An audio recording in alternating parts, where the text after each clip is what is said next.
Did anybody ever tell you have kind of a childlike voice? Oh God, your voice is so annoying. It's so squeaky. It's so high. Frantic, grating, obnoxious. Take a shot of whiskey. That may help your voice sound more rich. A woman's voice is not authoritative.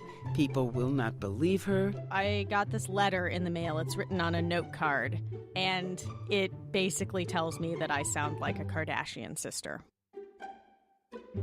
Talking While Female, part of NPR's look at image and the changing lives of women. Okay, so why do women sound like they do? A lot of the pitch of a woman's voice is going to be driven by how tall you are and how much hormones you have. Women are smaller on average, and we have smaller voice boxes.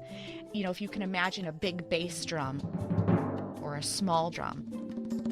And studies have shown that lower-pitched voices are perceived as more competent. Wait, what? We did a study looking at how the pitch of one's voice affects voting behavior.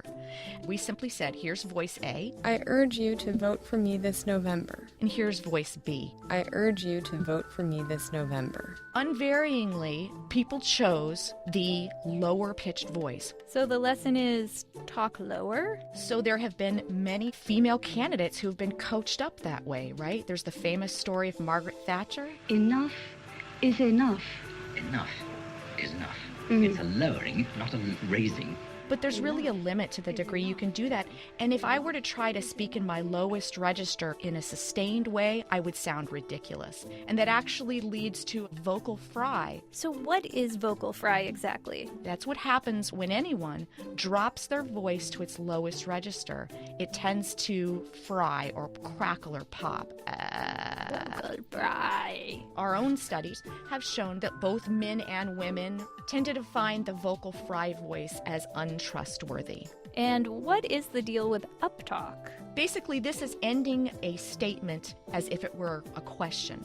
You're going to go down the street and you're going to make a left, right? So the uptalk is a way of saying, I'm continuing, follow along with me. I'm going to go ahead and guess that's not popular either. When studies are done where they ask people, how do you perceive this uptalker?